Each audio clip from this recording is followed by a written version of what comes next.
नमस्कार दोस्तों, स्वागत है आपका अपने YouTube चैनल पर। मित्रों, जैसा कि आप लोगों ने थंबनेल देखा ही होगा, आज का ये जो टॉपिक है यह बहुत सीरियस टॉपिक है और खासकर उन लोगों के लिए है जिन्होंने अभी अभी या तो अपना करियर शुरू किया है या फिर वह जल्दी ही सिविल इंजीनियर बनने वाले हैं। मैं आज आपको ऐसी दो परेशानियों के बारे में बताऊंगा जो कि जनरली एक सिविल इंजीनियर को अपनी लाइफ में फेस करनी पड़ सकती है। जी हाँ दोस्तों, करनी पड़ सकती है क्या, करनी पड़ती ही है, क्योंकि इस प्रकार के लोग जहां तक मैं जानता हूं सब जगह होते हैं। क्योंकि मैंने अपनी लाइफ में बहुत सी जगह काम किया है, वहां मुझे बार बार ऐसी समस्याओं का सामना करना पड़ा है। तो मित्रों, बिना समय बर्बाद किए वीडियो की शुरुआत करते हैं। तो दोस्तों, पहली जो हमारी परेशानी आती है, जो कि चाहे सिविल इंजीनियर हो या आर्किटेक्ट हो, जो उसे फेस करनी पड़ती है, वह है कि आपके यहाँ जो मजदूर काम करने आते हैं वह कई बार शराब पीकर आते हैं। तो दोस्तों, कई बार क्या होता है कि जो सिविल इंजीनियर और आर्किटेक्ट होते हैं वह उन्हें इग्नोर करते हैं। दोस्तों, मैं आपको बता दूं कि ये इग्नोर करना किसी दिन आपको बहुत महंगा पड़ सकता है, क्योंकि जैसा कि आप लोग जानते हैं कि हमारी लाइन में मतलब कितना खुला काम होता है। आप एक प्रकार से ये मान लीजिए, साइड पर सरिये भी होते हैं, बिजली के तार भी होते हैं और रोड़ी पत्थर सब होते हैं। और ये जो चीजें हैं, जैसे नंगे सरिये है, वह किसी को भी घायल कर सकते हैं तथा किसी की मृत्यु का कारण भी बन सकते हैं। अब मैं आपको इसी बीच अपना एक किस्सा बताता हूँ। दोस्तों, जब मैंने अपनी करियर की शुरुआत की थी, उस टाइम मैं एक बिल्डिंग में काम करवा रहा था। उसमें जो हमारा प्लम्बर था, उसकी ड्रिंकिंग हैबिट थी, मतलब वो ड्यूटी के टाइम पर ड्रिंक करके आता था। ऐसे में हमने सोचा कि यार, ये उसकी हैबिट है, हमें क्या लेने देना। मतलब अगर वो ड्रिंक करके आ भी रहा है और किसी को नुकसान नहीं पहुंचा रहा है तो हमें उससे क्या लेने देना, हमें तो हमारे काम से मतलब है। पर दोस्तों, ये हमारी सबसे बड़ी गलती थी। असल में ये हुआ कि उसने कहा कि मैं वॉशरूम जाके आ रहा हूँ, और जितने में वो वॉशरूम करने साइड में गया, किसी मोटरसाइकिल वाले ने उसे टक्कर मार दी। बाद में ये पता चला सीसीटीवी कैमरे से कि उसने वॉशरूम के अंदर इतनी शराब पी थी कि वह खुद को संभाल नहीं पा रहा था, इसलिए जानबूझकर मोटरसाइकिल के आगे आ गया। हालांकि दोस्तों, उसके बाद हमने उसका पूरा इलाज वगैरह करवाया, पर ऐसी कोई सीरियस प्रॉब्लम आपको फेस ना करनी पड़े, इसलिए मैं आपको पहले ही सावधान कर दे रहा हूं कि यदि कोई भी मजदूर आपकी साइट पर शराब पीकर आए तो कृपया बोल्ड बनिए और उसे वहीं से निकाल दीजिए। किसी की भी ऐसी आदत हो जो आपकी साइट पर शराब पीकर आता हो, उसे कभी भी अपनी साइट पर काम करना अलाउ ना कीजिए। चाहे आप ये वीडियो एक सिविल इंजीनियर के तौर पर देख रहे हो या फिर एक हाउस ओनर के तौर पर देख रहे हो। क्योंकि दोस्तों, यदि किसी भी प्रकार का हादसा हो जाता है तो ना सिर्फ उसका नुकसान होगा, बल्कि आपके करियर की भी पूरी ऐसी तैसी हो जाएगी। आप एक प्रकार से ये समझ लीजिए कि आप उसे काम ना देकर उसकी भलाई तो कर ही रहे हैं, ऊपर से अपनी खुद की भलाई भी कर रहे हैं। ऐसे ही कई सारे किस्से मैंने ऐसे देखे हैं और सुने हैं, जिसमें कई बार जो ड्रंक मजदूर होते हैं उनका कोई अंग कट जाता है। जैसे हमारे पास में काम चल रहा था, ऐसे में किसी मजदूर ने फुल ड्रिंक कर रखा था। अब उस कारण क्या हुआ फ्रेंड्स, पता नहीं उसका ध्यान नहीं रहा या ऐसा क्या रहा कि उसने अपना हाथ जो मशीन होती है उसके अंदर दे दिया। ऐसे में दुख के साथ बताना पड़ रहा है कि उसकी 3 उंगलियां कट गई थी। मित्रों, ऐसे घटनाक्रम से ना सिर्फ मजदूर का नुकसान होता है, बल्कि सिविल इंजीनियर, ठेकेदार, यहां तक कि जो घर बना रहा है उस पर भी बहुत बड़ी परेशानी आ जाती है।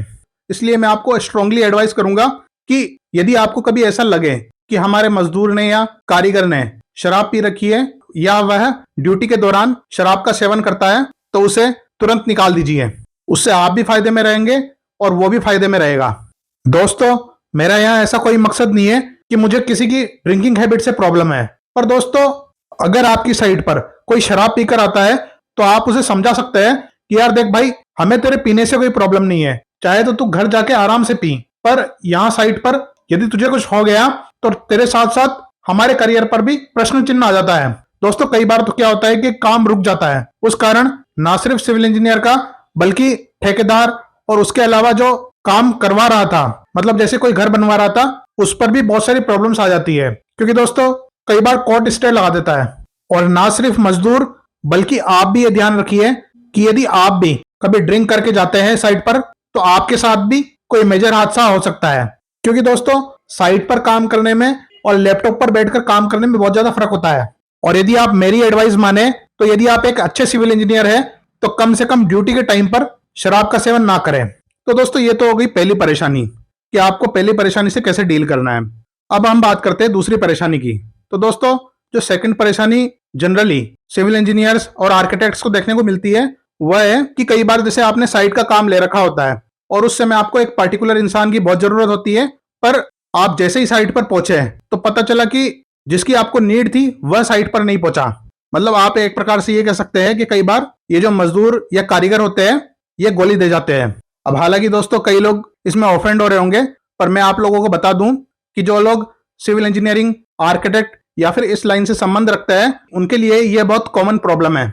जी हाँ दोस्तों, मेरे साथ भी कई बार ऐसा हुआ है कि जैसे आज मुझे प्लम्बिंग का काम कराना था, तो मैं साइट पर पहुंचा और मैं वहां देखता हूं कि जो हमारा मेन प्लम्बर है वही नहीं आया। और जब उसको फोन करके पूछा जाता है कि भाई आप क्यों नहीं आए, तो वह कोई भी बहाना मार देता है, जैसे मैं बीमार पड़ गया था, या मेरे गांव में कुछ हो गया है, या किसी रिश्तेदार को कुछ हो गया है।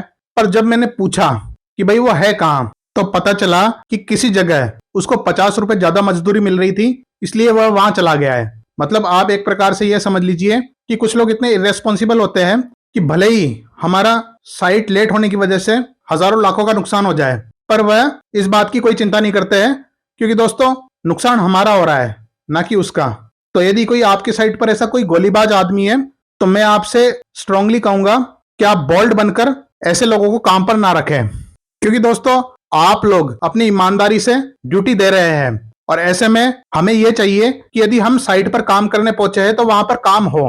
अन्यथा क्या होगा फ्रेंड्स, वह तो एक प्रकार से बहाना मार के चला गया, पर नुकसान किसका हुआ? नुकसान हमारा हुआ। यदि आप ठेकेदार है तो आपका नुकसान हुआ, और यदि आप सिविल इंजीनियर है और एज ए ठेकेदार काम करा रहे हैं तो भी आपका नुकसान हुआ। अब दोस्तों मुझे पता है कि कमेंट सेक्शन में बहुत सारे लोग ऑफेंड होने वाले हैं, पर दोस्तों मैंने यहाँ पर सच्चाई बोली है। बिना फालतू में ऑफेंड होने का काम वही करते हैं जिन्होंने ऐसी परेशानियां झेली नहीं होती है।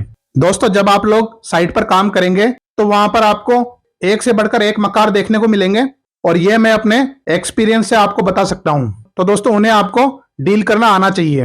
हालांकि जो लोग अभी भी नहीं समझे हैं, वह लोग जब साइट पर काम करेंगे तो अपने आप समझ जाएंगे, ऐसा मेरा विश्वास है।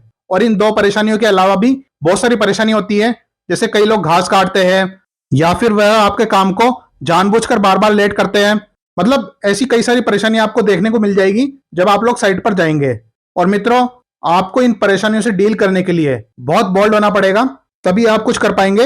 हाँ, लोग जनरली ऐसा कह देते हैं कि क्या फर्क पड़ता है। तो दोस्तों मैं उनसे भी एक चीज कहना चाहता हूं कि यार हो सकता है कि वह किसी अंबानी की औलाद हो जो ऐसे लोगों के चक्कर में लॉस खा सकता हो, पर दोस्तों मैं ये जानता हूं कि एक सिविल इंजीनियर जब साइट पर काम करने जाता है तो वह भी अपना 100% देता है, और उसे भी कोई ज्यादा पे आउट नहीं मिलता है। ऐसे में यदि किसी दूसरे की मक्कारी की वजह से हमारी मजदूरी का लॉस हो तो हमें फर्क पड़ना चाहिए। ओके फ्रेंड्स, तो दोस्तों यह थी हमारी एक बहुत छोटी सी वीडियो, पर यह वीडियो बहुत काम की थी। और फिर जैसे जैसे आप लोग साइट पर जाएंगे और वहां काम करेंगे, तब अपने आप आपको जो इस तरह की हरकतें हैं उनसे सामना करना पड़ेगा।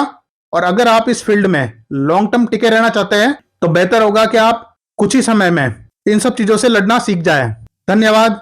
अगर आप हमें सपोर्ट करना चाहते हैं तो हमारा यूपीआई आईडी आपको स्क्रीन पर और डिस्क्रिप्शन में शो हो रहा होगा। तो दोस्तों मिलते हैं आपसे अपनी नेक्स्ट वीडियो में, तब तक के लिए जय हिंद, वंदे मातरम।